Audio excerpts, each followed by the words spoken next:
the longer we hold on to things from our past, the more we delay all of the wonderful things that life wants to give us right now. And I don't know about you guys, but I don't want to delay myself any further. Hey friends, I'm Tiff and you're listening to That's Real, a podcast about creating the lives we want, not just the ones we were told to live. I'll be sharing everything I'm learning to live my life on my terms and hopes to inspire you to do the same. Let's redefine what's possible together. Hey party people, and welcome back to the podcast. I'm your host, Tiff, the hype girl you didn't know you needed, here to share all things to help you better navigate life. For those of you guys who have been following me for a while, you know that I've gone through so many different life-changing experiences, and now I'm here to share all that I've learned with you guys. So in today's episode, I really wanted to get into, just the importance of letting go of your past so that you can fully embrace and step into your next chapter. And this topic really came about from my last trip to Paris. So for those of you guys who are new here, I actually lived in Paris for like 4.5 years. And it was a life-changing experience for me. But when I left, it was hard. It was a lot of kind of like readjusting to life in the United States. And it was really interesting and eye-opening to see how I navigated my most recent trip to Paris. So I was there for about 6 weeks. I went it was like mid-August to September. And I have to say, it was great to be there for a bit, but the trip didn't exactly go how I expected it to. And it's funny, when I came back to the States, and I'm currently living in Los Angeles, I was scrolling on Instagram and I came across this quote that said, "Sometimes you go back to your old life for a little while to remember that it no longer fits." When I saw this quote, it literally spoke to my soul, and I feel like it really encompassed everything that I was feeling during my last trip to Paris. If you guys haven't seen it already, I posted an hour-long vlog of my past Paris trip and Greece trip. So you guys can totally check that out. But yeah, so I spent about a month and a half in Paris. And the reason why I booked the trip in the first place was really because, for the longest since living in LA, I've always felt like I've kind of had one foot in Paris and one foot in LA. Like, I feel like for the longest, I wasn't really fully embracing this new chapter of my life. And I wasn't really sure why. Like, I knew that when I left Paris in 2022, it was the right move for me. Like, I had all the feels that it was time for something new. But it's funny, when I finally stepped into this chapter, I had all of these feelings of, oh my gosh, like, sure, LA is fine, but would I ever want to move back to Paris? I wonder what life would be like if I were to live there now. And I think on top of everything else, I had built my entire brand around navigating life abroad and navigating life in Paris. So I really did still feel like I was, and I kind of still in a way do, I guess, still feel like I had some connection to Paris, but I just wasn't sure what that was about. Like, why was I still feeling this way? And also at the time that I booked my trip, I also kind of was feeling like I needed a change of scenery. Like, it started to feel like I was just kind of coasting in LA. I just wanted to feel excited again and alive again. And I don't know. I just wasn't feeling that at the time when I booked this trip. So knowing that I had lived there for a while, I was kind of like, sure, I'll book a 6-week long trip to Paris. I'll be fine. I used to live there. It'll be wonderful. I'll see my friends. I'll eat the food. It'll be like old times. But when I got there, it was a very different situation. This trip felt different because I myself am different. Like Tiff, who moved to Paris in her 20s, is not the same as Tiff, who went back to visit for 6 weeks in her, oh my God, well, now mid 30s. And I don't think that that's something I was taking into consideration when I was there during this last trip. Because while I was there, I was just sinking into, oh my gosh, I feel overwhelmed, or oh my gosh, I feel stressed. And I'm now realizing that a lot of that stress and overwhelm was because I was expecting to love Paris. I was expecting to have the best time ever.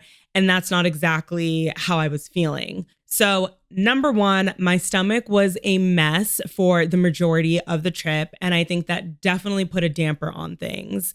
And you guys know, like, usually I can eat everything that I want to eat there. And this time it was not the case. My stomach was just not having it. Part of me feels like I might have even had like a stomach virus or something like that.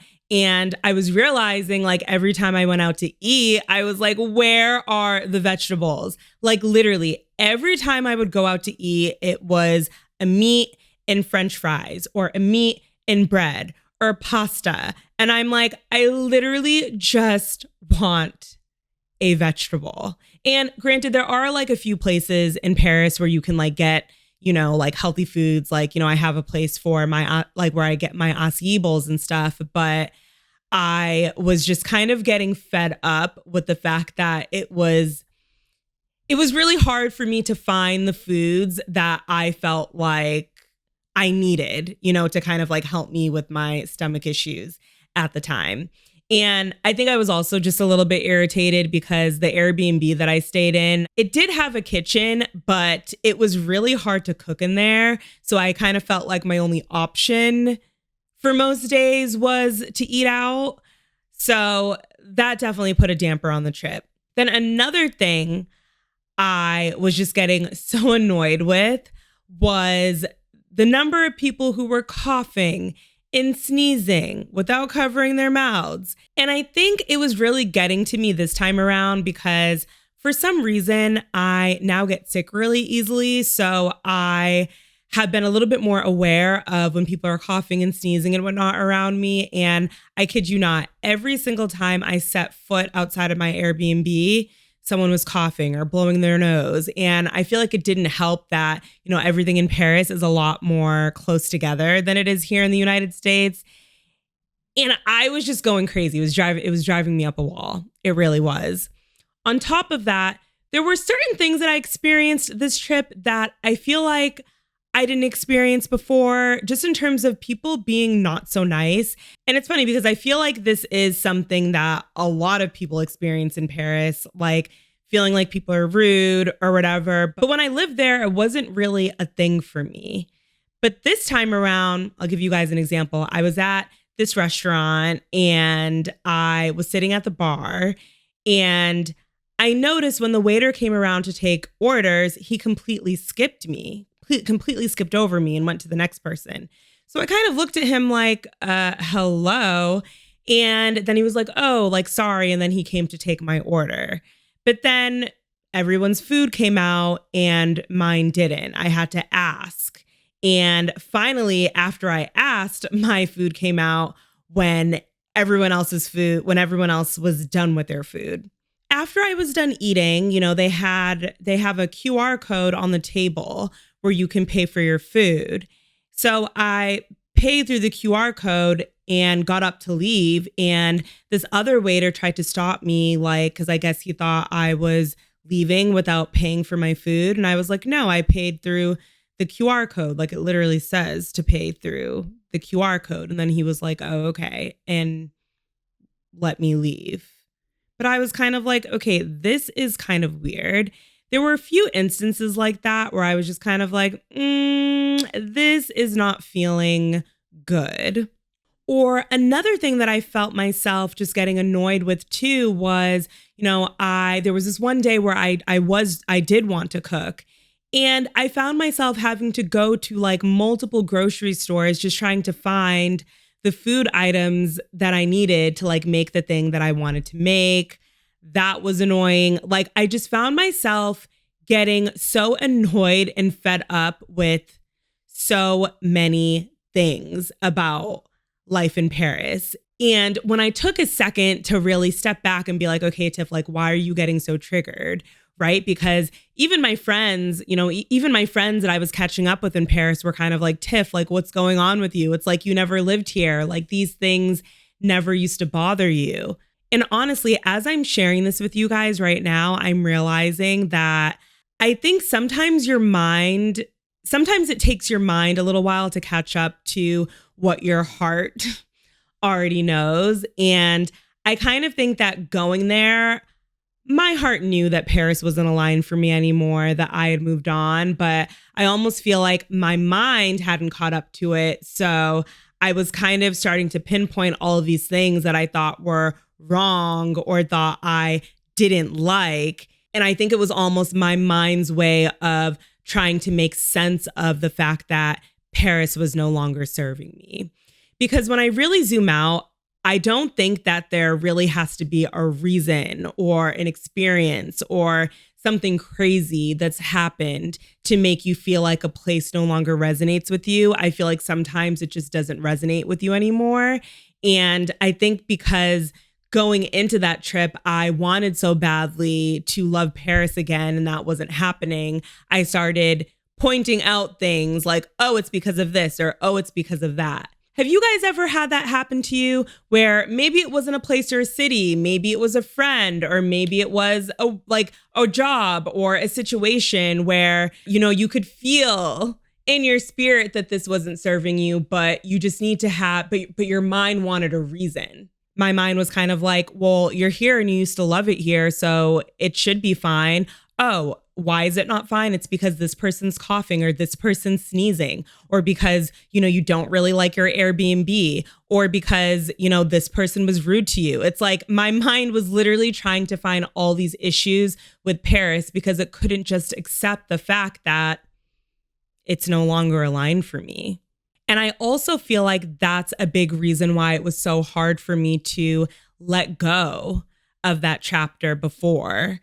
Why I kind of always felt like I had one foot in Paris, because I don't think my mind had fully caught up to the fact that, hey girl, you're in a new chapter. And although your past chapter was wonderful, it's just not where you're at right now. You've evolved. And I feel like that's what my mind really needed to grasp, that it really wasn't, I think, at the time that I was kind of experiencing all of these things and getting really annoyed and whatever. And I really do think it took me going back to Paris to get the clarity I needed to really feel like, okay, this chapter is closed and a new one can begin. Because I do have to say, when I got back to LA, it felt like the start of a new chapter. It really felt like I could now fully embrace this new chapter of my life without constantly feeling like, well, what if? Or maybe I should try that again. Or what if I just try and live between both? Like, those thoughts now are not even in my mind anymore at all. So for me, it did take me going back to my old life to realize that it truly no longer fits. And I'm really curious to hear if any of you guys have had that experience too, because it was a shocker at first, like, OMG, this ain't what I thought it was gonna be. But once I kind of settled in and accepted that this is just what it is right now, I felt so much lighter. I felt so much more excited about, what I'm creating now. I feel like my mind does this thing where I can't just live in the present moment. It's like I'm always thinking of the past or the future. And then I trip myself up and get overwhelmed and stressed out, because something similar actually happened to me when I was living in Paris. and I had gone home to the States. I think, in the summer, I would always try and go home at least twice a year if I could when I was living abroad. And I remember being out to dinner with my parents, and I just had this overwhelming sense of, Tiff, you don't belong in the States right now. This just isn't it. And that night I had a meltdown. I had a full-blown meltdown because I was just kind of like, why does it feel like I don't belong? Like, this is home. And it wasn't anything about my family. It wasn't anything about the restaurant. It wasn't anything about any of it, honestly. I feel like it was literally just like, Tiff, you're just meant to be in Paris right now. God needs me there right now. The people need you there right now. Like, there's something there that you're supposed to achieve. And that's where you're meant to be. And I think I had that breakdown because my mind was just kind of like, well, what do you mean? Like, what's the reason? Why wouldn't I belong at home? Like, why is it feeling like home isn't resonating with me right now?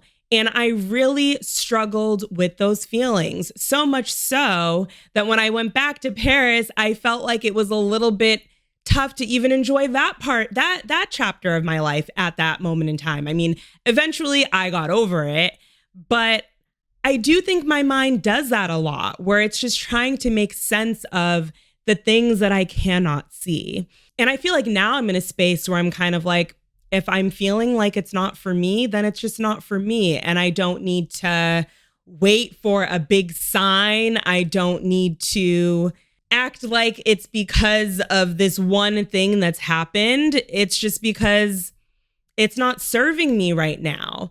And I'm meant to fulfill my purpose in a different place. And again, guys, it doesn't just have to be a place. It can be a relationship, a job, a friend, whatever it is. When you get that gut feeling, this ain't right for me, it's okay. It's okay to move on. And I cannot stress enough how important it is to let go of what's no longer serving you, because if you don't, how can you fully welcome in the new? So I want to ask you guys, what is it? What is that one thing that you feel like you need to let go of in order to welcome in your new chapter, or in order to embrace the chapter that you're currently in? Let it go in the comment section if you have to. Shoot me a DM. I'll help you let it go. Because I feel like life is too short for us to be hanging on to things that are no longer serving us, that are no longer aligned. I do truly think that the longer we hold on to things from our past, the more we delay all of the wonderful things that life wants to give us right now. And I don't know about you guys, but I don't want to delay myself any further. Because just to think that I spent a year and a half living in LA, definitely trying to kind of, navigate life here and all of the things. But in the back of my mind, it was always, oh my gosh, what about Paris? Maybe I should live between both places. Like, girl, enough. Just stop it right now. And again, I'm so grateful that I got the closure I needed to finally just let that chapter go, because I just feel a lot more grounded in this chapter that I'm in. And again, a lot more excited and a lot more just ready to see what this version of Tiff is going to accomplish. And that's what I want for you guys too. And that's really why I wanted to bring you guys this episode, to really just help you let go of the things that are no longer a fit. Let that boyfriend go, let that girlfriend go, let that city go, let that job go, let that friend go, let whatever it is that needs to go, go. For me, it felt like a huge weight was lifted off of my shoulders. And I don't know, I just feel more free. I feel so much more like myself. And I love this version of Tiff. Like, I really do. And I know that she's going to accomplish great things, just like I know that the version of you that finally lets go of what you need to let go of will thrive. So friends, I really do hope that all of this just helps you do whatever it is that you need to do to be present and to embrace your current chapter, the chapter that you're about to welcome in. Again, I can't stress enough how important it is to do that. I also just thought about, maybe it's worth doing a life audit every now and then, whether it's once a year, twice a year, every quarter, where you just look at the areas of your life where you're like, okay, this feels really aligned for me. Let's keep that. This isn't feeling aligned. Let's move away from this. Honestly, I think it's something that I need to remember to do, because I am not holding myself back any longer, and I don't want you to either. And if what I shared was helpful, if it resonated with you, I would so appreciate it if you could leave me a 5-star rating and review if you are listening to this. If you're watching this on YouTube, hit that like button, leave me a comment, subscribe to my YouTube channel. You have no idea how much that helps. But that's all for me, guys. Thanks so much for listening or watching, and I'll see you in the next episode. Bye.